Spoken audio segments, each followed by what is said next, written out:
Welcome to our The Right Way business growth discussions, and it's great to have you again.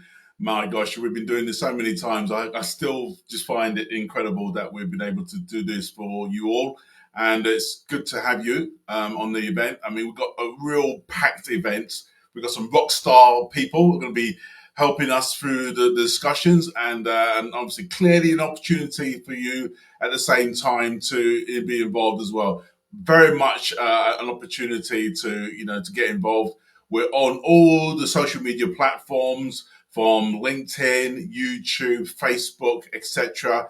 So please, if you want to be involved, just reach out in terms of your question. It should come through on the chat or on the platform. If it doesn't, then I'll pick it up in another way anyway. But we'd love to have some of your questions on that anyway. So before we get going as well, I just want to introduce a couple of guests among us. Ladies first, as always. And we've got Kathryn Paisley in the house. Hello, Kathryn. How are you? I'm very well, Wayne. Thank you very much for having me. Great. And Kathryn is one of our corporate lawyers at Risk and K, and heads up the corporate team there. I don't know if there's anything more you want to add to that, Kathryn. You're free to do so. Plenty more I could add. Yes, for those of you who don't know me, don't know Ricks and Kay, we're a regional law firm based in Kent and Sussex. We've been around for a number of years now. We're a full service firm, but as Wayne's just said, I head up the corporate and commercial practice. And it's nice to be with you all today. Thank you for having me. No, great. And our other expert guest is Andrew Young, and Andrew Young's a financial planner and works really with business leaders and owners around the southeast as well, and working for St James's Place. And Andrew, you want to say a little bit more to the narrative that I've just brought there? Hi, Wayne. Yeah, hi, everyone. So I've had a 15-year career working in commercial bank after SMEs, from roughly turnover, seeing how they grow over that period of time to an exit stage. And I made a decision to change career paths 2 years ago, and I've gone down the financial planning route to try and support those owners, to support them when they look to leave and exit their businesses, to provide them the right advice to make sure that their income takes them to a period of time that enables them to live out retirement if they need it, but trying to support clients as they go, really. Good. Excellent. Well, again, appreciate you guys coming on the call. Let me just tell you where we're at and the sort of direction of travel of what we're trying to do today, really. And certainly, first of all, we're going to be looking at, the sort of, just the introduction, really, but ultimately getting really into the meat and heart of the discussions. And then hopefully we'll have some Q&A. Again, like I said, I'll be hopefully able to pick up some of the Q&A elements in relation to the discussions, but hopefully at the same time, if I don't, then we'll interject here and there. But or just let's say drop me some information on LinkedIn, etc. going forward. So, like I said, that's really important to do that. But let me just give you that sort of introduction in terms of our discussion today, because I think it's really important to just set the scene for what we're going to be talking about today, anyway. And the bottom line is that if you look at the sort of narrative that is in the marketplace, the headlines are quite stark. It says that 33% of business owners have a formal succession plan in place. All right, and when you talk to people, of those 33%, it's quite ropey, the plans that are in place for succession planning. That's one aspect. But the other aspect is that 40% of business owners have not prepared for business transition or exit. So, the train will stop one day, folks. It will stop in different ways, through health reasons, through issues with the business, for you retiring, whatever it is. So what do you do then? And it's incredible that if you look at those people, there's a lot of people that have not prepared for business transition or exit as well. And on the back of that, again, 70% of business leaders want to fund retirement through their sale. However, only 20 to 30% are successful. So, in all the best will of the world, we do want to sort of fund our retirements, but ultimately, how do you do that? We, even if we don't sell the business, how do we ensure that we have enough funds for retirement and for our times that we want to wind down in the business? So, I think that's really, really super important. And I think I want to really just highlight those going forward as well in our discussions as well. So just give you that sort of overview narrative of what we're trying to do and achieve.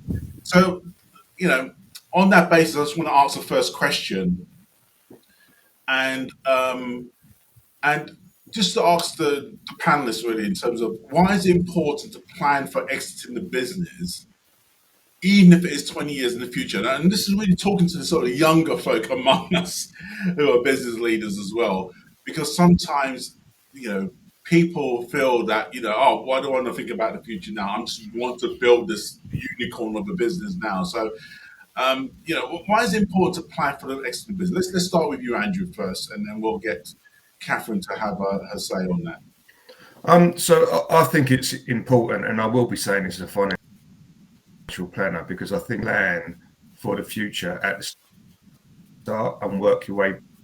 So if you've got so it is in 5, 10, 20 years time to sell the business or come and take it off your hand, family coming through, having that plan in place at the start, you to work back to understand how you can get to that market that you're looking to do. Be just that the plan's there and that gets adapted every year. So you go back to it and look at it and how do I get to that end point? And it could evolve over the period of time. So when we're looking at businesses, there's so much stuff that happens in the market that might mean that you have to go off to on a different path to make sure that you continue to make your profitability in your business. But if you have that structure in place where you know that you would like to be exiting the business in 10 years or 20 years time, everything you do on the planning side will get you to that point. So having that clear plan in place, you can put everything for your family and making sure that, like you said, I found that quite interesting with the percentages in how much you will need when you look to sell the business. You can work around that and put cash flow modeling in place to enable you to get that point. No, it's a fair point, and I think from my perspective as well, and you rightly point out, the end point is really important to work backwards from that, and I really love that. That's really super important as well in terms of what you're trying to achieve and then work backwards.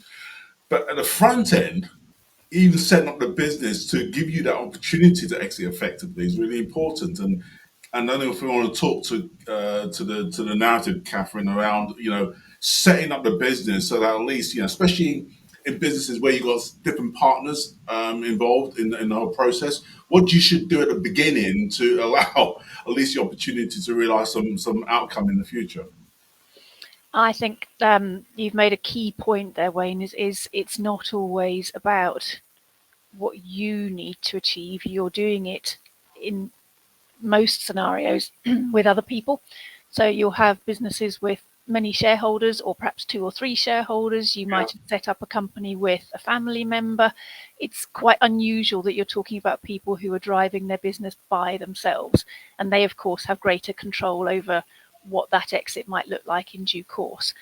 But if you are setting up a business with other people, then you need to be talking to them early doors about how you run the business all the way through its life, or certainly from now, how you anticipate running the business, and B, starting to think even at that early stage about what might happen in the event of an exit. The key, when you're talking about a limited company, which I think most people are, obviously, in a general partnership, things are slightly different. In a limited liability partnership, things are slightly different. But the key for all of those entities, whether it's a limited company, limited liability partnership, or a general partnership, the key is that the people involved are agreeing at the outset what that looks like for them. So that is, as I say, how the business is run, how the parties interact with each other, the rules and obligations that they're imposing on themselves, but also what happens if. So we're talking about setting up effectively a prenup agreement. It's what happens when things go well, and also starting to think about what might happen when things don't go quite so well, which could include, how we make our exit in that event. And it doesn't have to be because there's been a dispute. You also need to be thinking about, when you're talking with the people you're going into business with, is, could be that I go into business with someone who's 15 years younger than me or 15 years older than me. Yeah. So you need to be thinking about how you structure things so that the older person perhaps makes an exit earlier. All of these things need to be taken into account. And the earlier you start to think about that, then obviously the greater chance you have of making a success of it. But also, Andy's point is absolutely relevant, that any of these documents, the agreements that you put in place, they are not cast in stone for all time. They should be fluid. You should be reviewing them on a regular basis. I love the word prenup, and obviously it's quite topical in obviously relationship elements. But obviously it's legally, it comes back to that sort of what we call shareholders agreement aspect. But I cannot believe, and I do this all the time. As you know, I see a lot of business leaders. The amount of business leaders that do not have a shareholders agreement in place is just staggering. Absolutely staggering. And I want to talk to some of the other documents that we should have as well, Andy, as well. But I want to just really touch on that aspect, Kathryn, because I think people don't underestimate the importance of that document as part of a business evolution and development going through it, and then obviously through to exit. And more important, as you rightly point out, in the event of anything material in terms of health, mental capacity or acuity happen. So can you just speak to that, if you don't mind? Or falling out with each other. Oh, yeah, 100%. Or falling out with each other. So the key is that the parties involved are sure of what they're doing and how they're going to go about doing it. So when you start out in a business, when you set up a shareholders agreement, then one of the most powerful things that comes out of that is the fact that you are talking to each other about the future. So A, about how you want this business to run, and B, about what the future might look like. And those conversations sometimes might lead you to think, actually, this isn't going to work at all. But ideally it works, and you set up a shareholders agreement or something of that ilk. So again, in a general partnership, it's a partnership agreement. In a limited liability partnership, it's a members agreement. Something that sets out the way in which you work together, the obligations you have towards the business, the obligations you have towards each other. It can be that you don't need a shareholders agreement if your articles of association are well crafted. So if you go into business and you just use what's called the model articles, which are the template articles laid down by the Companies Act, with nothing else alongside them, then you're potentially putting yourselves at risk in the sense of you don't have that plan in place. The company will run, that's fine, but you aren't looking after all of the other elements that maybe you ought to be thinking about. The potential you have to craft things the way you want them to look, that's what drafting a shareholders agreement gives you. That's what crafting really good articles of association gives you. Sometimes you need both. Sometimes you need bespoke articles of association coupled with a shareholders agreement.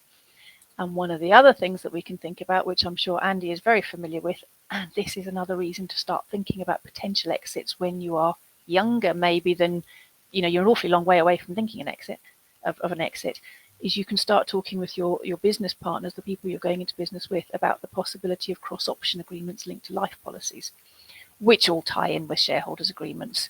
And that is a way in which you are future-proofing your exit, really. But that is really talking about an undesired exit. So that's insurance against death or quite often permanent incapacity. No, absolutely. That's something else that can be taken into account in the early stages. And of course, the younger you are, the easier it is to mitigate against those risks when you're talking about taking on life policies.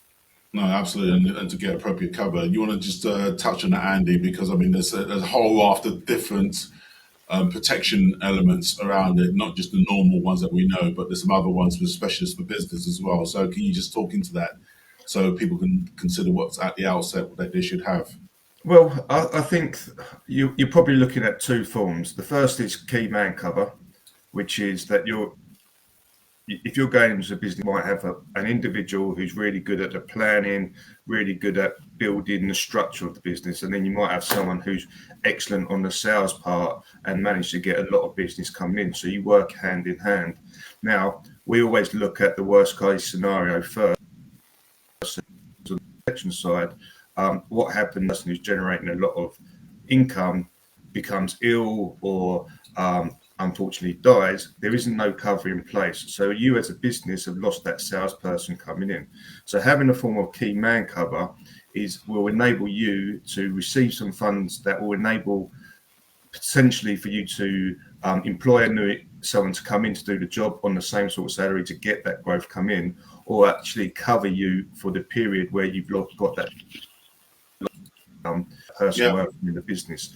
The other form of it is more down the line of shareholder protection, because if you get to a point where your business is really going great, profitable, you're making the exit is coming closer down the line because of how successful the business has come, and one of those individuals dies, there's going to be a share business that will then go passed down to the family and the wife if it's in the correct format when you originally put in the agreements at the start. So how does the business end up paying out those funds? So if you haven't got these protections, where the company's going to have to find that from their own cash flow, you have to exit the business or sell the business to be able to pass that money out, which the individuals and team and the owners wouldn't potentially want to do. So having that shareholder protection, pay those funds out to the family, covers you from having those funds yourself. So they're two really good, important bits to have in place. There is a cost to that. So if you're in your startup phase, it might be a bit more difficult for you to put that in place at the start. But as you grow, it's definitely something that you should speak about and put in place for all the key people in the firm. Yeah. No, absolutely, and the key man insurance. I've been involved in that for so many years already, and like I say, as individuals, we all think we're invisible, and as business leaders, we always think that we are going to be, there forever, and I think having that security that if anything happens to us on the journey, then there's a pot of money that allows a business to be either managed effectively or appropriate plans according to your wishes to be executed is so important. I don't know about you guys, but I've had a couple of examples where people have had issues or whatever it is, and obviously in the will, they're left to the partner. In this case, is the two wives, to deal with the matters, and both of them have not even been involved in the business, and that can be a recipe for disaster. So again, come back to what you're talking about, Kathryn, in relation to ensuring that your shareholders agreement details that element in terms of what happens in the event of exit. Well, this is it. That's again another key point is the idea of these arrangements, that the cross option arrangements linked to life policies, is that a pot of funds will become available to pay out the beneficiaries of those shares in order that the shares don't stay with the beneficiaries of the will. Yeah. Because the beneficiaries, if I were to die, then I would like my family to be looked after financially. But, assuming I'm the one that's in business with other people, they don't want my family to be running the business. My family doesn't know about that business. What they want is that the shares stay safe, stay, under the control of the people who've always had control, but that my family is looked after financially. It's a win-win situation. Mm-hmm. There is, apart from the fact, as Andy has alluded to, there's of course a cost to it. Any insurance policy, there's a cost attached to it, and that cost increases as the shareholders get older and get a little bit closer to when an undesirable exit might be more likely, I suppose. No, 100%.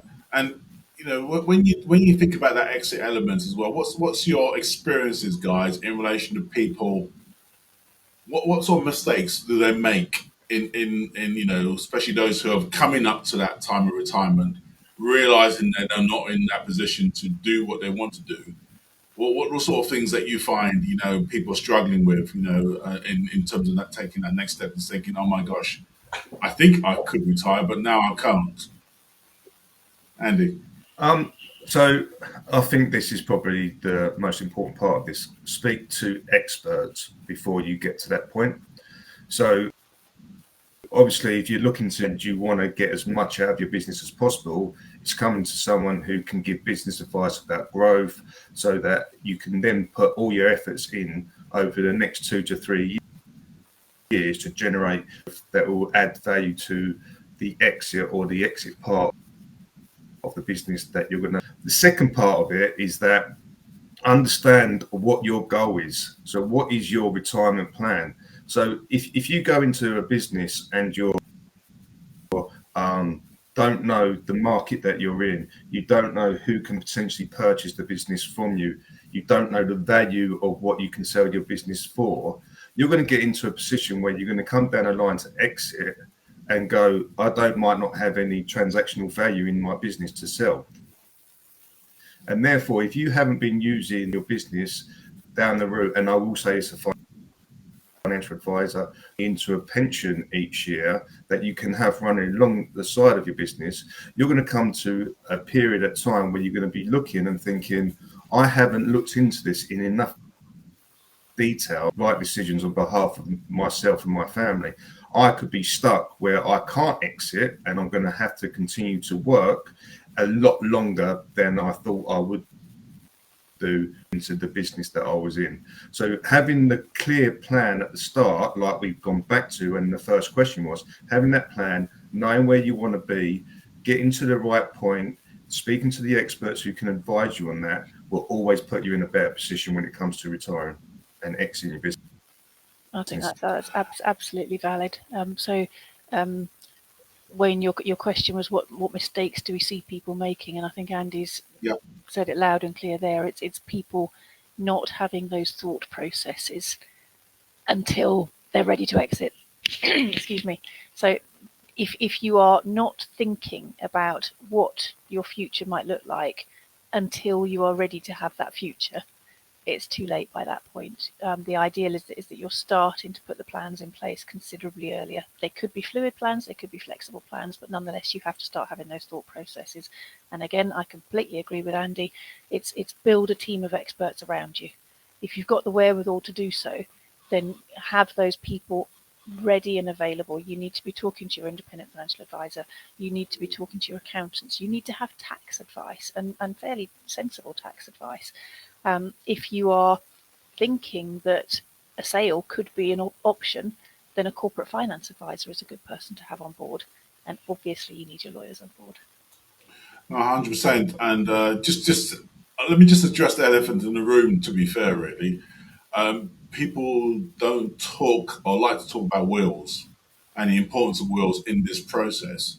So again, people don't think they're indestructible, and therefore they leave this until the very last minute, or sometimes not at all. What's the danger of not having a will in part of exiting a business? I know we've touched on elements of that, but I just wanted to really reinforce the importance of having the will as part of that real, I could put it, stronghold elements to protect your assets going forward to your loved one and families. And Kathryn will start first of all in yourself, and then I'll go to Andy. Yeah, fine. So I will caveat everything I'm about to say with the fact that I am not a private client lawyer. So wills and estate planning are not my forte. Thankfully, Ricks & Kay does have a very strong private client team. So if wills and estate planning are something you're thinking of and need, then we have people who can advise. But it's not all about wills. Wills are critically important, but you've got a lot of tools in your armory. So you've got the whole later life planning element about this. You've got wills and estate planning. So you draft your will. You make sure that the people you need to protect will be protected. That could be by way of tax structuring. That could be by way of trust planning. It could be, there are a lot of different tools that you can use to make sure that people are looked after. If you don't take those steps, which, Wayne, is where you started, then your risk is that things pass to people you might not want them to pass to. And then, of course, that leaves the family in a bit of bother in terms of who's running what as far as the business is concerned. But you've also got massive inheritance tax implications that could have been taken into account had you started your planning at an earlier stage. Wills are very similar to what we've already been talking about in terms of shareholders' agreement, in that they are not cast in stone. People's circumstances change. Yeah. So you might put a will in place when you're newly married, you've just set up the business. You might need to change the provisions of that will when children come along. You will need to change the provisions of that will again when your children reach adulthood, possibly. Yeah. But you need to be thinking about it. You might, if you do exit your business, your will need to change again because you are in a different position. You're no longer a shareholder, but you might be sitting on a wad of cash. So there are lots of different life circumstances that should be triggers for you to be reviewing your housekeeping, legal housekeeping, whether that is a will, whether that's a lasting power of attorney, whether in the context of a business that's your shareholders agreement. Lots of different triggers should move you to just have another look, review the provisions, see if they still work for your circumstances as they are now. The key is to be having the thought process regularly. So failing to put any sort of will or estate planning in place just leaves your loved ones and probably your business with a bit of a headache that they don't need, and almost certainly slightly more tax implications than any of them would have wanted. And that's the key, really. I mean, the tax implications, if you don't get this right, are huge, depending on obviously the size of your business as well. And more importantly, the headaches, financial headaches, because sometimes in your family, they may not be the financial wherewithal to actually deal with all this stuff. And even the executives that you may have assigned to your will may not have the wherewithal to actually do all this. So getting it right to take away that headache, because I kid you not, and we've all been through it different ways. When that time comes, and it will come for all of us in this life, you know, it doesn't matter how intelligent you are, your brain is so discombobulated, you just do not know which way to turn. And having good people around you and to dealing with this stuff to help you to navigate your way, or your loved one to navigate your way through this process is super important, super critical, so that you're not losing inappropriate money. Andy, you want to speak a little bit more to that as well, please? So I think when it comes to wills, it's just a fundamental thing that you have, right? So we're not even talking about if you're in a business. It's making sure what you want goes to the people that you want. Now, I'm a father, wife. If I don't have a will in place, and because of intestacy, you're going to potentially see my estate split between my wife and my children. Now, there's not saying that I would like to happen. I would rather my estate, or my part of my estate, go fully to my wife, and then she can make the decisions to distribute it out to my children.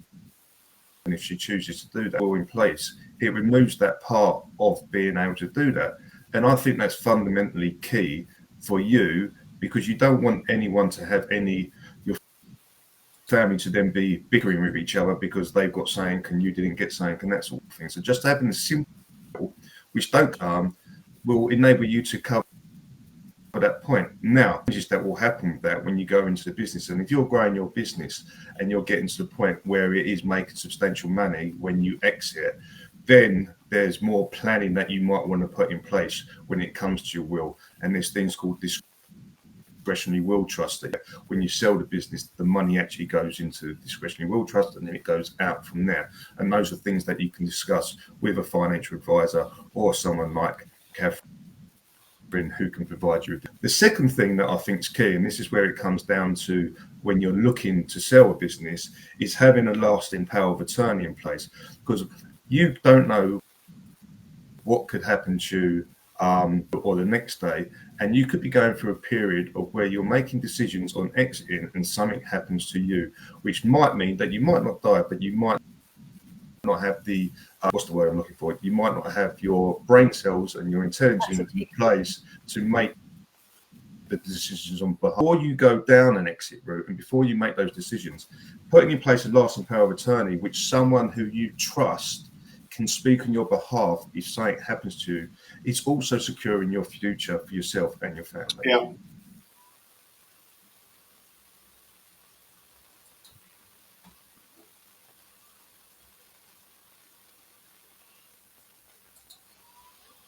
You still there, Andrew? Yeah, still. Okay, all right then. So I got Sorry. a bit blank on my end. Did you want me to go a little bit more about that? It's just a security process where you No, ask no, it's someone fine. to It's look fine. after your will if you can't do it in any way because of bad health or something that's happened to you as you go down that route. It's absolutely critical. Wills and lasting powers of attorney. It's absolutely critical. Couldn't agree more, Andy. Cool. So if you know when you have now people coming to that end of that process and they're looking to sell the business, they're trying to, and as I say, that's the hard part as well. Tell me a little bit about this element of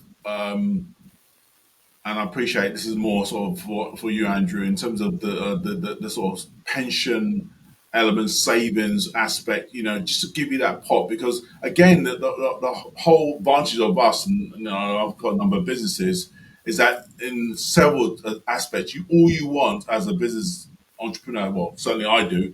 I want liquidity events at different times of those businesses, moving forward in terms of how I look to have materialized some of the hard work that we put into those businesses, which provides a nest egg for the future, etc.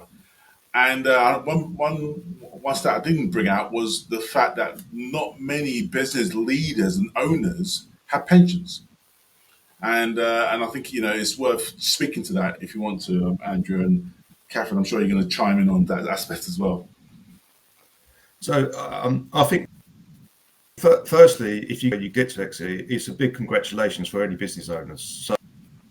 So pre-work on this, and I was surprised that 20% of businesses in their first year as an SME fail. So if you can get to the point that you exit, then you've done something really to grow your business into a firm that you can sell to someone else. So I'm a big believer that you should always pat people on the back when they get to that.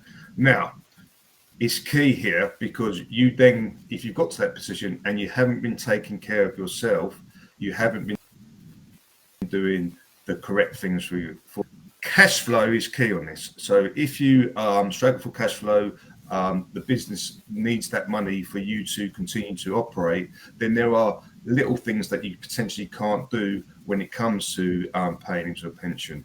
However, if your cash flow is good and continues to grow and you're making profitability now and in the future, and with the corporation tax changes over 50,000 going up to 25%, lies in the ability into your own personal pension before corporation tax is taken, so it's a tax advantage for you, and having another line of income on when you come to retirement or after you're exiting, for me, is not the right way of going. Having number of pots that you can in the future will help you retirement plans, or if you exit and want to go again, you need to then drive that. I'm talking about pensions because that's what I do, but it could be that you've got money in your balance sheet and you've got that you want to start looking at investing in potentially properties.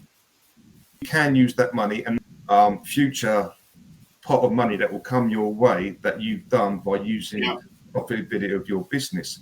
Now, there are things that you might need to do there. So setting up an investment company and having a different structure to keep it out of the trading business, because of business asset liability relief, which we can go into in more detail later.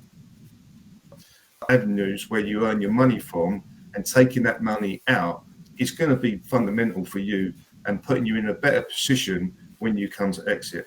And for me, pension is such a good way. It's outside of your purposes. So if there was anything to come to you, it will go to your family. You die before you're 75, it's tax-free.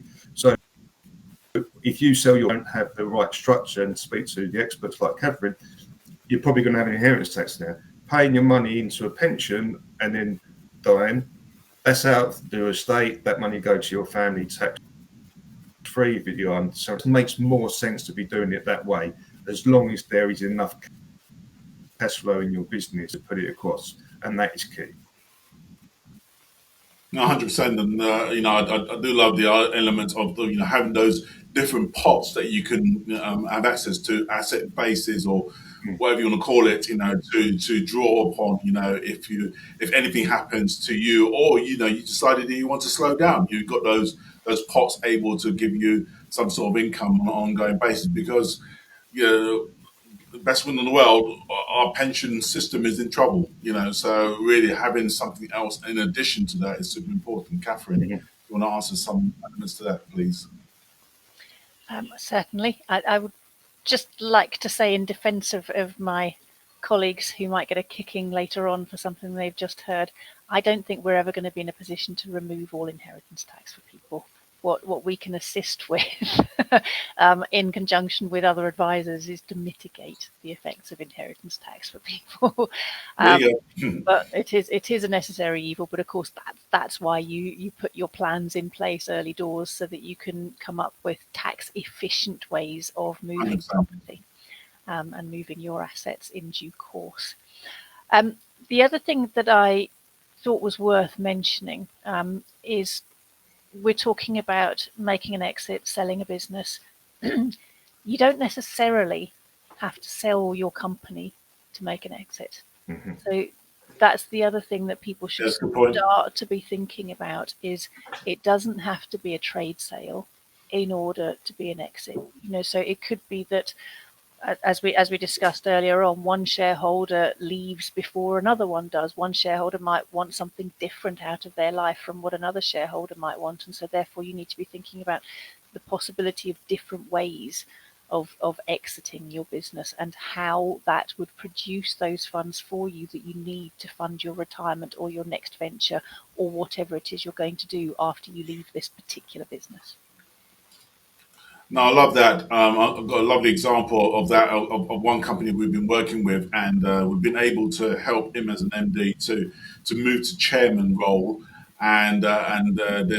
Fortunately, he's had the daughter in the business that we're able to help to groom to managing director. And on the back of that, we've been able to help different things going forward. But the bottom line is that the business has exploded in growth. So, it's always complained to him that he should have retired earlier. But that's another matter. But the beauty of the process is that he's taken and he's only working, half a day, one day a month, or a couple of days a month. But, a substantial salary as an executive chairman. And on top of that, he's got the appropriate dividends, which is in double digits EBITDA. So the bottom line is that, like you said, has been better than any exit for that particular individual. Well, that's it. Millions of pounds over the last, 15 years that we've been working with them anyway. And it's been a fantastic opportunity. Again, exiting, still maintaining shareholding, but taking dividends as a route. As Andy says, one of those asset pots going forward. And he's used some of that for property as well. So again, another route for coming forward. Tell me a little bit about. I do love this idea about businesses, and I appreciate it has whole inherent issues in relation to buying property, which ultimately, is going to be probably can be a curse and a blessing in many respects in terms of exit. What's your thoughts on should a business really consider, property buying as part of the asset and element as to buffer up not only the balance sheet but also in terms of potential exit going forward? Me, Yeah, sure, Kathryn. um, I would probably be inclined to bounce that one to a certain extent because what we don't tend to do is what we don't do at all is give advice on tax, really, in the sense, so we will give Yeah, advice on yeah, personal tax yeah, in the yeah, sense of inheritance tax, that sort of thing, tax planning for death and retirement, yeah, yep, yeah. death. But in terms of how a business structures itself, I Legally, yeah. I think tax is key to that question. And so you Understand. need a strategic tax advisor on board to be able to guide you as to whether setting up some sort of subsidiary as a property investment company is going to be a vehicle Yeah, that good one. works for Yeah. you and your business. But tapping into what Andy's just said, I think one of the key things to do there is to make sure that if you are going to be investing in property, you are setting up a subsidiary, or you are hiving out that element of your business so that you are ring fencing risk, so that you keep your trading company separate from your investment company. No, But the key person to be talking to before taking any steps along those down that road is definitely your tax advisor. Yeah, sure. Andrew? So I think that's key. I think that's key, because if you're looking at selling your business might not want to have the investment property involved in it. So that causes an issue there, because how do you then strip that out if you haven't gone through your accountant and your tax advisor to put in the right structure in place where you've got an investment company, a holding company, your trading company to the side, to whoever looking to buy it.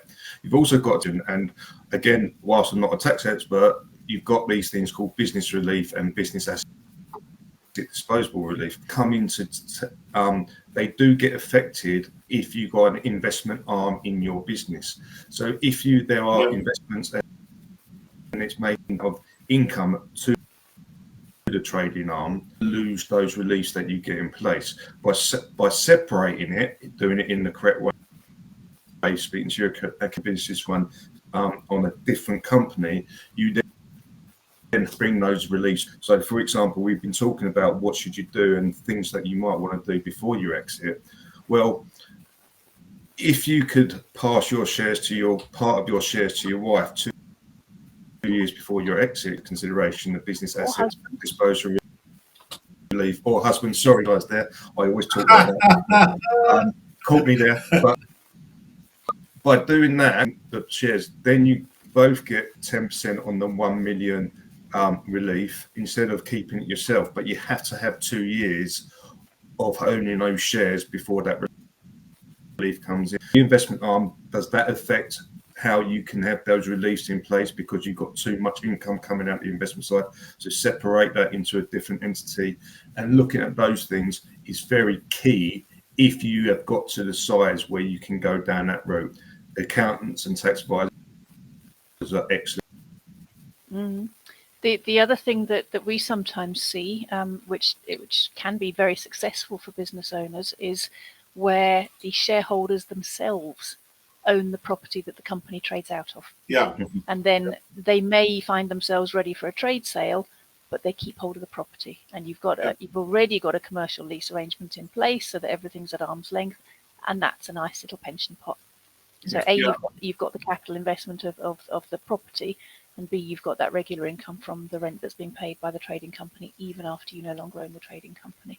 So there are an awful lot of ways of ensuring that property can make you money, whether it's through an existing company, through new companies that you create, whether it's held in your own personal name.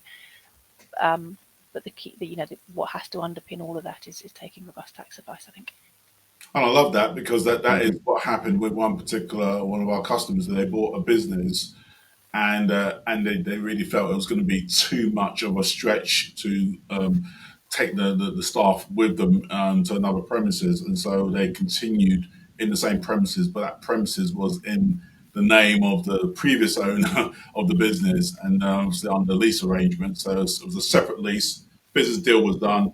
Separate lease arrangement was done with the owner on that building, and then away to go. So that owner obviously has taken in a rental on the back of that premises going forward. So yeah, super smart, and as you said, Kathryn, a real nice efficient way of actually doing that as well. So very good. Wayne, I'll come in on that if you don't mind. So from my previous role at the bank, I used to look after clients in the non-banked FI space, and we used to have a in our team. Now, when we're talking about this, is also a key thing. By paying into a pension, if you want to purchase, you can do it via. If you haven't got enough funds in that, you can't leverage what the banks will be able to lend out to you, which might be 50% of your pension pot.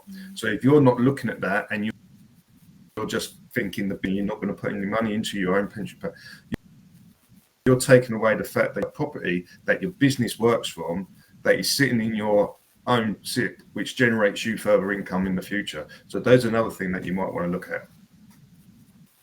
Yeah, I love that. Absolutely love that. Very good. Okay. All right. So we got a scenario, folks. We got the scenario where an individual, they've been working hard. They haven't really been thinking, as always, as business owners, we don't think about ourselves. We always think about last until an event happens. Some event, maybe a healthcare event, maybe a personal issue event, maybe, whatever. Unfortunate circumstances happen to us all. And so, when somebody certainly has worked very, very hard later on in life, thinking about retirement, and health event has probably, hit them and then start to think about retirement, but they're finding that their foundation that they have is not good in place. They haven't got pension, they haven't been doing well in their savings. They've been spending as their means because they can do. They're the 2 holidays and 2 dogs, and they haven't really been, having that sort of, the plan to sort of save effectively for themselves. So as far as they're concerned, they wanted the business to actually be their pension and exit out effectively through a trade sale or whatever means. But they're stuck, and they realize they're stuck. What should they do? What are the sort of top 5 things that they should be doing as well? So have a little think, but just think about those 5 things that these guys should do now. They're later on in life, near retirement, but not having that real financial plan, and realize potentially there could be some health issues along the way if they do retire. What should they do now? Just give these guys some hope, because I've come across quite a few of them. And it's tough. It's a tough gig, when you are faced with your mortality. Do you want to start to kick off, Andrew? I think the first thing is podcast will help everyone going forward. The more people understand and know, the better off they are going forward. So even if they've got a health issue, it's never too late to start planning. I know that's, some people might think that's crazy, 100%. But you can still pay into a pen. It might cost you a little bit more, take out a form of life cover if you haven't gone down the route of not knowing there's an illness there. That might be quite difficult if you've already got those illnesses. But it's never too stop to planning. So if your business is generating money, but you know that you're had ill health and your business partner is aware of it, you can work together. The worst thing you can do, and this is fundamentally what I believe is key in this day and age, is keeping it locked up inside, not speaking to someone, not very good. I love that. Asking, look, this is what, are you there to support me? You could have been in business with your best mate for 20 years. He doesn't want to see that happen to you, but by just having that conversation might just relieve stress. He might then be like, all the time. Now, we know where you are. We will continue to support you. We've been on this journey. But having the conversation and telling someone what's happening is the key. Don't keep it all locked up inside. I love that. Kathryn? I quite like the direction that I went in.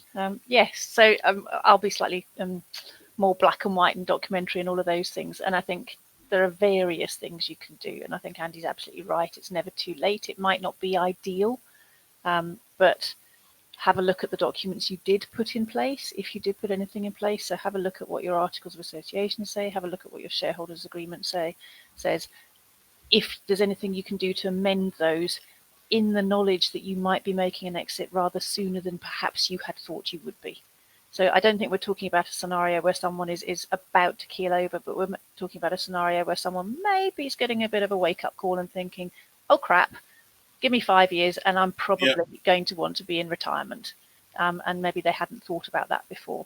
So give yourself as much time as you possibly can. Have a look at the documents, see if you can revise the documents, bearing in mind what you want to achieve and when you want to achieve it.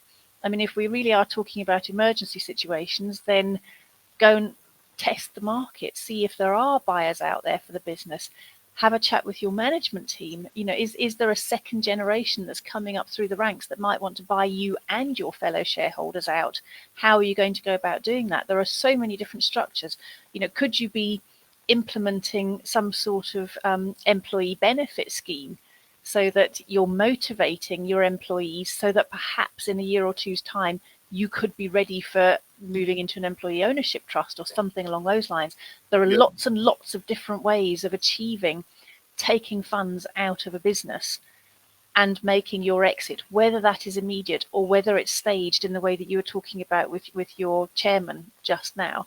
You could be looking at a management buyout which you effectively fund, by way of loan, so that you're being paid out over the course of a number of years. 100%. But start to have those thought processes. Talk to your corporate finance advisor, talk to your tax advisor, talk to your IFA, and as soon as you start to think about the possibility of retirement, have those conversations straight away, because once it's in your head that you don't want to be working there anymore, there you go. Your business is not going to be functioning as well as it was when you were driving it full speed ahead. That's a really, really strong and important point as well. The amount of businesses where people come to us and they've, for want of a better word, lost their mojo, and really, just not, they've had enough. The business flatline, they haven't had the profitability that they have, and they always say, "Oh, I'm done. I'm out of it. I want to sell." And I'm always saying, "No, not yet. Hold on. Let's work with you. We can get you there." Because it's so important, as you said. Once that your mental sense in terms of moving the business forward is gone, the business just nosedives overnight. Really. Well, just in terms of cold hard cash, if you go into, if you find someone that wants to buy the business and they can sense that you're desperate to sell, you can guarantee there are going to be price chips coming your way. So, the ideal time to be looking at a trade sale is actually to be approached by someone who wants you when you don't mind if you sell or not. That's ideal, because then there isn't the desperation to. 100%, and that's why we try and patch people up and say, look, let's get this on the trajectory, even over 3 years. Forget the previous years of rubbish. Let's get this on the trajectory of profitability, growth, and you'll have a better chance of selling the business. And the lovely thing about the process, and we've done it so many times, is that people, when they get to that, they're so in love with the business now, they're falling back in love with the business, they want to carry on. Well, I thought you wanted to retire, so that's another thing going forward. But, I've seen the opposite as well. I've seen two individuals, no shareholders agreement, tried as best getting other people involved, and good people like yourselves involved in the process to get that in place. Couldn't work. The damages was done. These guys have been working together for 15 to 20 years, build successful businesses. They've had to then resort to legal redress to split it down the middle. One guy was okay in terms of he had some additional, he was better with his finances and assets. The other person, divorce, issues with his money, bad place. And so ultimately, that individual, even though it was split down the middle, was regrettable, but at least he was okay. The other guy is in a position later on in his probably late 50s, having to restart and rebuild again going forward as well. So it's a tough gig, folks. You've got to get the foundations in place, and you've got to be able to ensure that you get good people around you to advise you on these things going forward. So, oh my gosh, our time is gone. It's practically gone anyway, and I just wanted to really just pick up any comments around the internet. I know, basically, as I do that, I just want to ask you guys for any sort of final thoughts in relation to what we've been talking about as well. Any sort of one or two key anecdotes, gems that you want the folk listening to this podcast as well as later on to actually know. And let's start with Kathryn. Super. What I would say is, I think what we've probably said one or two times before today is it's never too late. So if you are waking up now thinking, gosh, perhaps I should have done this 15 years ago, have a look and see what you can do now. Planning, it's never too late to plan, even if you're planning over a shorter time period than you thought you might be. And do have those thought processes. So even if you're in your early 20s and you're only just setting out on a business, start to think about what your exit might look like. And that will change. Your plans will change. Be prepared to change with them. So be prepared to change your documents as your life circumstances change. But knowing that your life circumstances will change is not a good reason for not planning in the first place. Love that. And Andrew? just don't alone. Don't forget there's people and experts around who can support you. Now, if you look at big corporations, they're constantly asking for non-experts to help drive their businesses, to help give them their advice on their board. Love that. Yes. Try and give that. And you might not be there yet. You might be a small SME or a startup that's looking, and you might need help. It's not. Don't keep it quiet. Go and speak to experts. It might cost you, but you might generate enough profitability off the back of it that is the best thing you ever have done. I can't build, so I will never try and do anything in my house to build anything. So I go and speak to an expert in my personal way of life to come and do that. And I know it's a stupid scenario, but that sounds bizarrely saying, go and speak to someone who will help you get there. I think that's absolutely valid, because a certain amount of expense up front is likely to save you quite a lot later on down the line. Yeah, I love that. Thank you, folks, as well. So let me just finish off again, just summarising. I'm sure, hopefully, you guys all have got it by now. You've got to start and plan early. Really, really do. And certainly for those who are younger, I think Andrew probably touched on it briefly. Do not negate, do not despise the element of starting small. £100 here, £50 here, because the impact of compounded interest. And if you want to do anything around that, look it up. Compounded interest on your savings. You start at 20, you'll have a massive pension pot. Time you get to your 60s or wherever it is. So it's a really super important principle of starting early. That's one aspect. And again, this big thing about it, starting with the end goal. What do you want to achieve in relation to your, retirement? You may be still have your health. You may still want to do things. You may have a bucket list to go through. What do you want to achieve? And then use that with your financial advisors and planners to work backwards and say, okay, what do I need to really have an exit pot or whatever it is, or an income to allow me to achieve what I want to achieve going forward in this life as well. And we've said it so many times, and we won't make any apologies for saying it again. Get strong advisors around you on the journey, all aspects of the journey, not only in the beginning, not only in the middle, but also at the end as well. And have them for life. Because they understand your circumstances, understand your situation.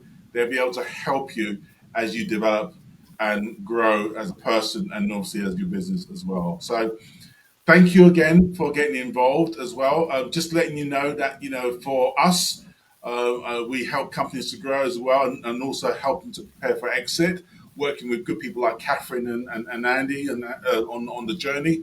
So, please reach out if you want to do that. And of course, please as well contact us. Kathryn and Andrew are both on LinkedIn. So, again, reach out to them on LinkedIn if you want to have further chat with both of them as well. And obviously, clearly, you see my details there on the screen. Take a screenshot or whatever you want to do going forward. This, obviously, podcast will be on YouTube. It'll be now on LinkedIn Live forever. I'm sorry, folks. You're going to face Right, you can't erase it anymore, right? So we do appreciate you guys coming on board. Really thank you again, folks, for making the opportunity to spend time. Kathryn, Andy, really, really appreciate it. Thank you, those folks who have come on the call. Really do appreciate you coming on the call with us today. To say you can look at it again for reference on those two platforms going forward, as well as Facebook as well. Sorry, and Twitter. So we're all over the place, all over the world. But again, thank you, folks, and have a good afternoon. Thank you, Andrew, and thank you, Kathryn. Cheers, Wayne. My pleasure. Thank you for having us. All right, good.